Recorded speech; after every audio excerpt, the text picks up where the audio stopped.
Philippe Vitel, bonjour. Bonjour. Heureux de vous accueillir à l'Impact.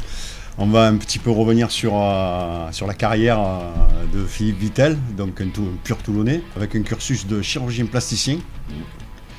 Et puis d'un coup la politique. Écoutez, la politique, c'est un peu un atavisme familial.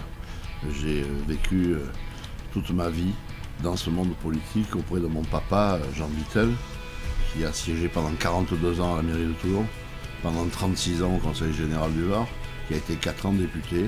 Et dès mon plus jeune âge, je me suis mis dans ses pas et je l'ai accompagné dans toute cette vie politique, ce qui m'a donné envie de vivre les mêmes moments de plaisir et de passion qu'il avait vécu durant sa vie.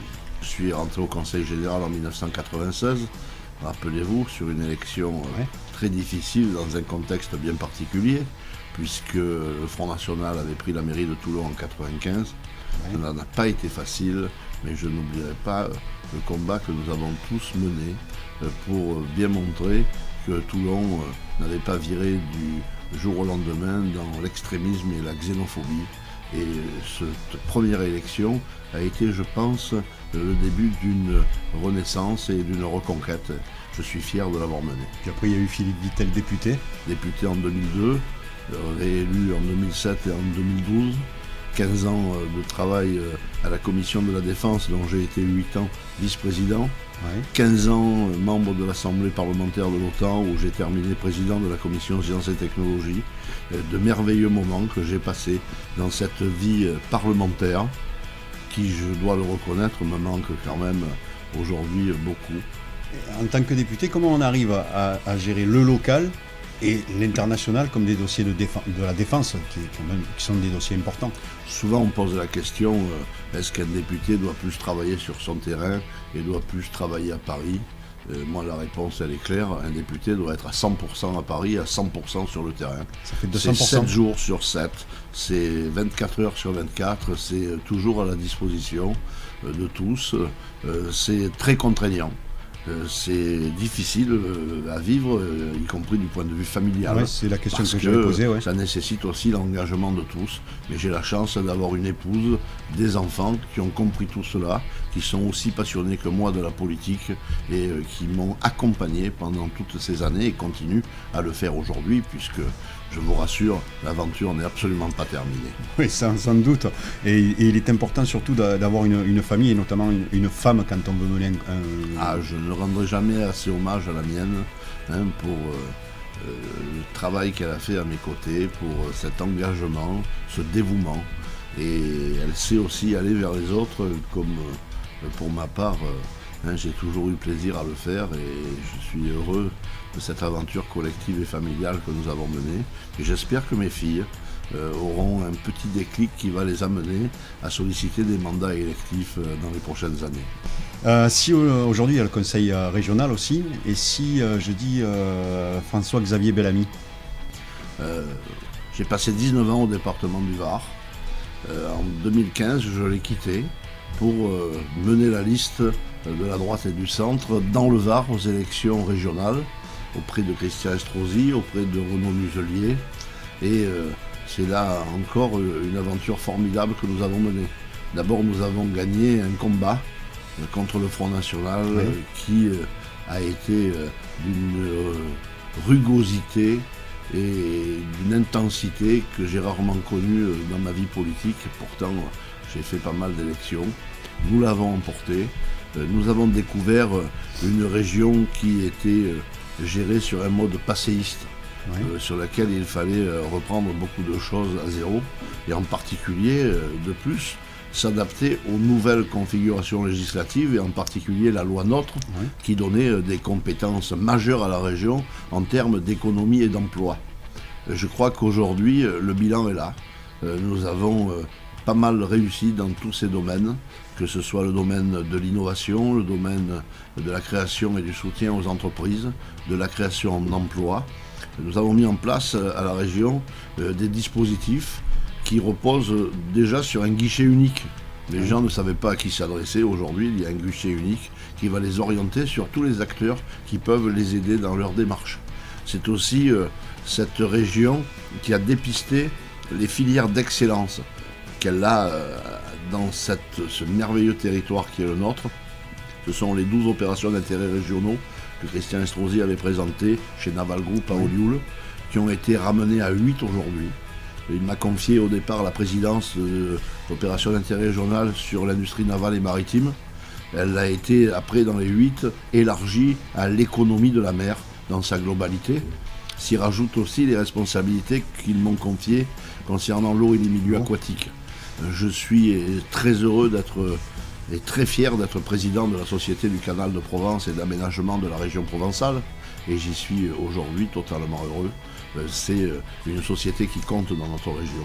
L'eau est au centre de tout, au centre de la vie, au centre de l'économie, au centre du développement dans une des régions qui va être une des régions les plus exposées au réchauffement climatique, mais qui est aussi une des régions qui est la mieux préparée. Vous voyez que j'ai assez d'activités pour pas mal m'occuper, et j'en suis très heureux auprès de personnes que j'apprécie énormément. Renaud Muselier est quelqu'un que d'abord on partage la même orientation professionnelle, puisqu'il est médecin comme moi. Je le connais depuis maintenant 25 ans, et c'est vraiment un plaisir de travailler avec lui.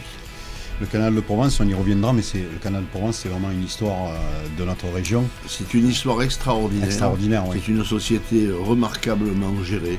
C'est aujourd'hui 520 personnes, 130 ingénieurs. C'est aujourd'hui 110 millions de chiffre d'affaires par an. C'est la fourniture de 230 millions de mètres cubes d'eau, à la fois pour les activités domestiques, mais aussi agricoles et industrielles. C'est aujourd'hui un acteur majeur. C'est d'ailleurs une société d'aménagement régional, acteur majeur de l'aménagement du territoire de notre région. Si je dis François-Xavier Bellamy et Renaud Muselier? Renaud Muselier, je l'ai déjà évoqué dans la région, c'est un ami avant tout, quelqu'un avec qui il est très facile de travailler, quelqu'un que l'on peut déranger à n'importe quelle heure du jour et de la nuit, si le besoin s'en fait sentir. Mais j'ai l'habitude de travailler comme ça, puisque c'est exactement de la même façon dont nous travaillons avec Hubert Falco sur Toulon et l'agglomération toulonnaise. C'est des gens très proches dans le sens où ils aiment les gens, où ils aiment être au contact de tous. Ils ne sont pas enfermés dans un bureau, dans une bulle de verre. Ce sont vraiment des élus de terrain. Et c'est un immense plaisir pour moi de travailler aussi bien avec Hubert Falco qu'avec Renaud Muselier. François-Xavier Bellamy est une belle personne. Et elle est à l'origine de l'engagement qui est le mien, d'être aujourd'hui un de ses colistiers sur cette liste des Républicains et du Nouveau Centre pour l'élection européenne. Lorsque je suis monté à Lyon pour le Conseil national des Républicains, en ma qualité de secrétaire départemental le 16 mars, j'y suis allé un petit peu dubitatif sur la reconstruction de notre parti, sur ses capacités de reconquête et de vraiment incarner une alternance possible pour 2022.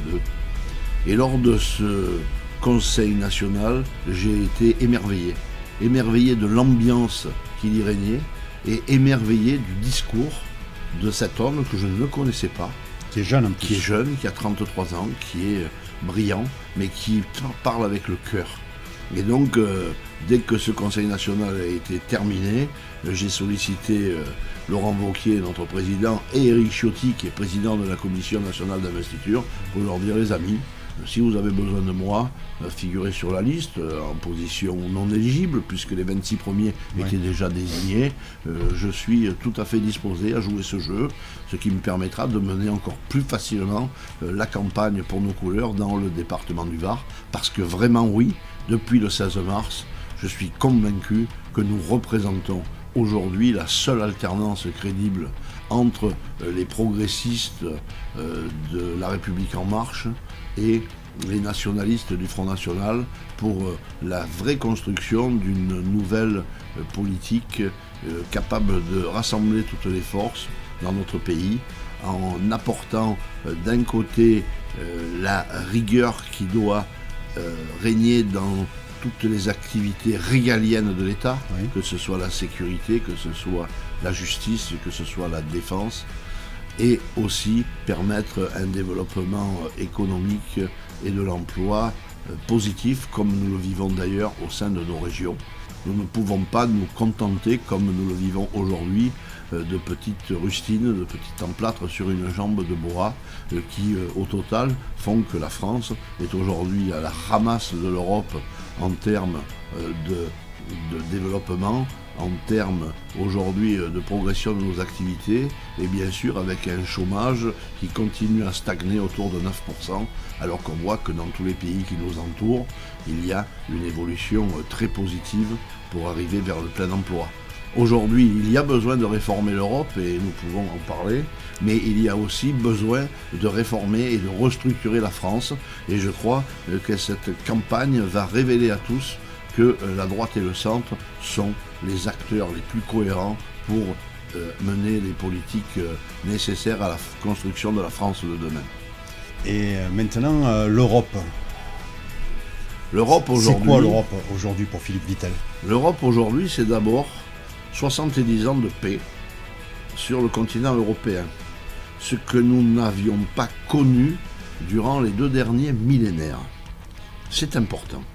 C'est l'idée aussi que dans un monde à démographie galopante, ce n'est pas la France, petit pays de 67 millions d'habitants, qui va s'en sortir tout seul, qui représente aujourd'hui 1% de la population mondiale, et ce besoin de se réunir, cette communauté de près de 500 millions d'âmes qui ont d'abord en commun des origines, des racines.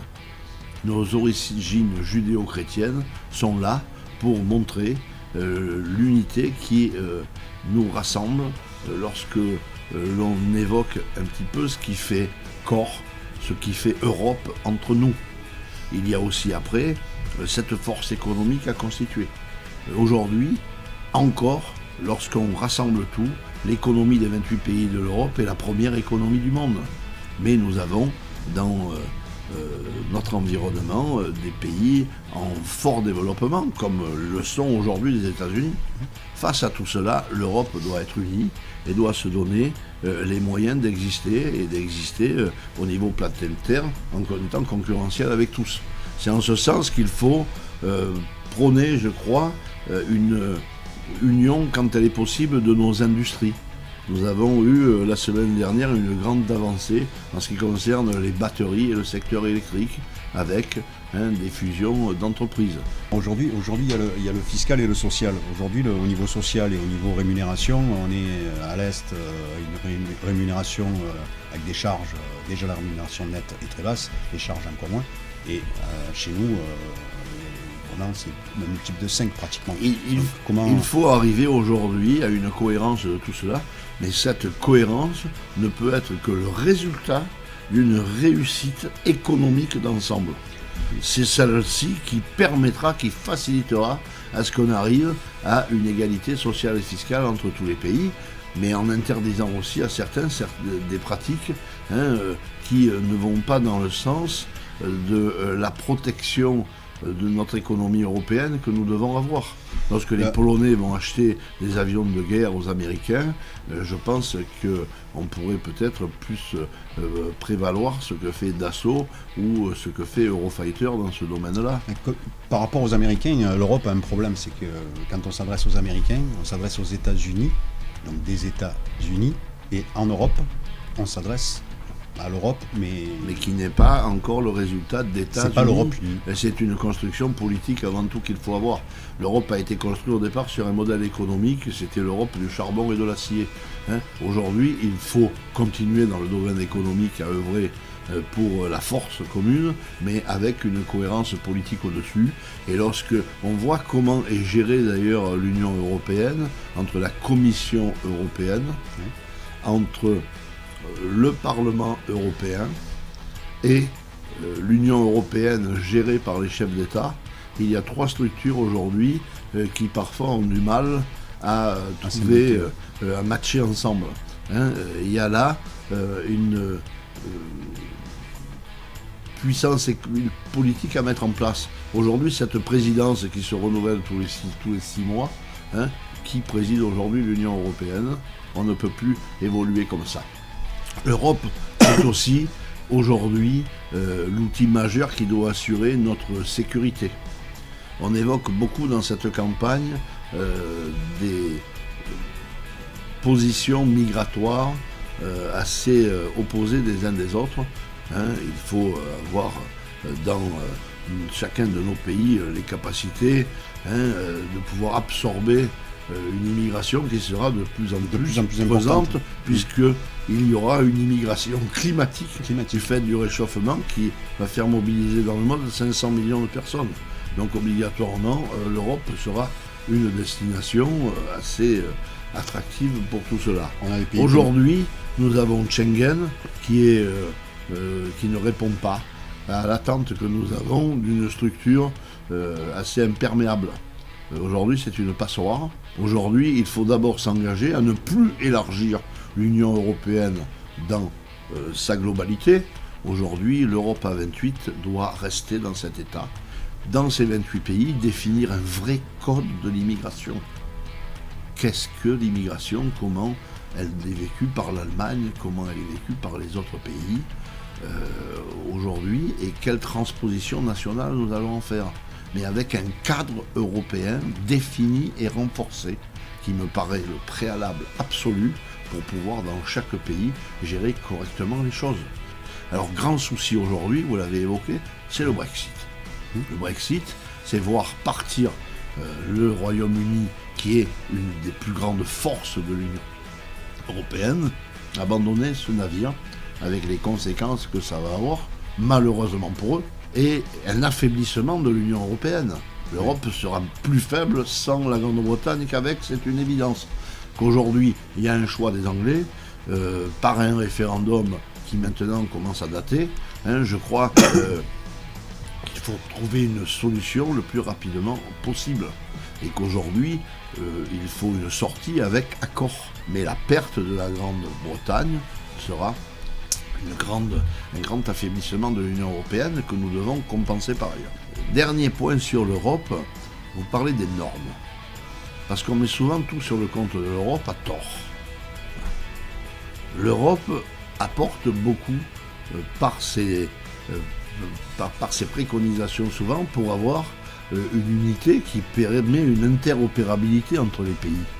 Et cette interopérabilité peut être même un élément de lutte contre ce dumping fiscal et ce dumping social. Lorsque la France, peut-être d'autres pays, mais je n'ai pas d'exemple à vous donner, mais la France surnorme les normes européennes, je crois que là, il faut s'en abstenir et revenir à la raison.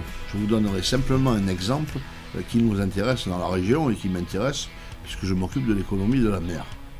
Nous avions l'espoir de monter une filière économique de démantèlement des navires dans notre région. Nous avons fait des expériences. Ces expériences montrent qu'aujourd'hui, compte tenu des normes françaises, nous ne pouvons pas développer une filière rentable dans ce pays. Et où vont se faire démanteler nos bateaux? En Belgique et aux Pays-Bas, qui, eux, n'appliquent que les normes européennes, ce qui permet à leur filière d'être rentable chez eux. Je crois que cet exemple-là doit être dans toutes les têtes et demander à nos gouvernants de notre pays de revenir un petit peu en arrière et de rester sur des configurations communes de cet espace communautaire, puisque c'est bien de communauté dont il faut parler aujourd'hui, de communauté européenne. Voilà quelques exemples qui montrent que nous avons énormément de travail à faire. Nous abordons l'Europe sur tous les sujets, que ce soit les sujets de sécurité, que ce soit les sujets d'immigration, que ce soit aussi les sujets de lutte contre le terrorisme. Nous n'en avons pas parlé, mais l'Europe doit être là un acteur majeur de la lutte contre le terrorisme de l'islamisme radical, mais aussi comment construire une Europe plus sociale, comment construire une Europe plus humaine et qui rassemble mieux toutes les populations dont l'origine et les fondations sont communes. Voilà tout ce qu'amène ce programme des Républicains. Nous avons des réunions pour présenter les choses. Monsieur Bellamy sera à Toulon le 18 mai à 18h30 au Palais Neptune et nous organisons au sein des Républicains du Var plusieurs réunions dont je vous ferai passer un calendrier qui va démarrer à Aguet la semaine prochaine, qui va se continuer à Brignoles, à Draguignan, à Solliès-Ville, à Sifour, à La Londe et à Saint-Tropez pour se terminer le vendredi 24 mai. Et le dimanche, ce sera l'heure de venir voter de 8h du matin à 20h le soir, parce qu'il faut là encore que la participation montre quelle est l'attractivité que les Français ont pour cette élection et pour cette construction européenne. Mais elle est aussi capitale pour la reconstruction politique en France, où nous ne pouvons pas rester avec deux blocs En Marche et Rassemblement National. Il y a au milieu, aujourd'hui, une voie pour les idées que nous portons avec les Républicains, avec le Nouveau Centre, qui doit s'exprimer à l'occasion de cette élection européenne, pour se décliner ensuite lors des élections suivantes, puisqu'en 2020, nous aurons les municipales, en 2021, nous aurons les départementales et les régionales, et en 2022, les deux élections majeures, présidentielles et législatives. Le début de la reconstruction, le début de la reconquête, pour nos couleurs, c'est le dimanche 26. Nous avons besoin de tous derrière nous pour montrer que cela n'est pas une incantation, mais une véritable réalité. Que veut dire liberté, égalité, fraternité pour Philippe Vitel? Je crois que la liberté, c'est celle que la construction européenne a permis depuis 70 ans sur notre continent. L'égalité, c'est ce vers quoi nous devons œuvrer, et en particulier donner une égalité de destin à tous. Il y a dans notre pays et dans les pays européens trop d'inégalités entre les êtres dès la naissance, et il faut là que chacun puisse pouvoir construire son futur de la meilleure des façons. C'est un engagement que nous devons tous avoir. Et la fraternité, c'est l'union, et l'union en particulier dans les moments difficiles. C'est au-delà de la fraternité, la solidarité nécessaire entre les peuples. Malheureusement, on la constate aujourd'hui que dans des périodes difficiles, comme à l'occasion de l'attentat terroriste, ou lorsque nous avons eu le drame de vivre en direct à la télé la destruction de Notre-Dame à Paris il y a quelques semaines. La fraternité, la solidarité, ça se construit. C'est cette chaîne que nous voulons voir entre toutes les femmes et les hommes, en particulier de ce continent européen qui a tout pour être aujourd'hui un exemple au niveau mondial de ce que peut être la solidarité et la construction entre des peuples qui, lorsque l'on analyse bien l'histoire, ont en commun ce patrimoine, ses traditions et ses origines. Et je crois que là encore, le scrutin du 26 mai est fondamental pour que nos trois valeurs de la République s'expriment dans le cadre de cette élection. Eh bien Philippe Vitel, merci beaucoup. J'ai vu un homme de cœur et je vous en remercie. Écoutez, merci à vous de votre accueil. Ce fut un plaisir de partager ces moments avec vous. Et je ne doute pas que nous aurons encore le plaisir très souvent de nous rencontrer, parce qu'il y a le savoir-faire, mais il y a aussi le faire savoir.